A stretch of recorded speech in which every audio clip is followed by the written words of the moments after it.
தேமுதிகவுடன் 500 கோடி ரூபாய் திமுக பேரம் பேசியதாக மதிமுக பொதுச் செயலாளர் வைகோ முன்வைத்த குற்றச்சாட்டுக்கு திமுக பொருளாளர் மு.க.ஸ்டாலின் திட்டவட்டமாக மறுப்பு தெரிவித்துள்ளார். பேச்சுவார்த்தையே நடக்காத போது பேரம் எப்படி நடந்திருக்கும் என்றும் அவர் கேள்வி எழுப்பியுள்ளார். கூட்டணி பேரம் தொடர்பான விவகாரத்தில் இரு தலைவர்களின் கருத்துக்களை இப்போது பார்ப்போம். நாங்கள் ஊழலை எதிர்க்கிறோம். சகோதரர் விஜயகாந்த் அவர்களுக்கு கடைசியாக 80 தொகுதிகளும் 500 கோடி ரூபாயும் திராவிட முன்னேற்றக் கழகம் தருவதற்கு முன்வந்தது என்ற செய்தி இன்றைக்கு ஒரு பத்திரிகையிலே வெளிவந்திருக்கிறது. அது உண்மையுமாகும்.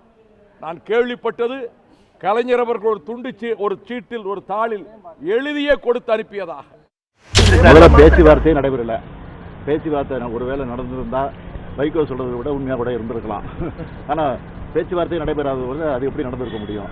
இதுக்கு பதில் விஜயகாந்த் அவர்களுடைய மனைவி பிரேமலதா அவர்கள் பதில் சொல்லியிருக்கிறாங்க. இருந்தாலும் இது அபாண்டமான ஒரு குற்றச்சாட்டை திமுக மீது வைகோ அவர்கள் சுமத்தி இருக்கிற காரணத்தினால இது சட்டப்படி உரிய நடவடிக்கையை தலைவர் கலைஞர் அவர்கள் நிச்சயமாக எடுப்பார்கள். பொறுத்திருந்து பாருங்கள்.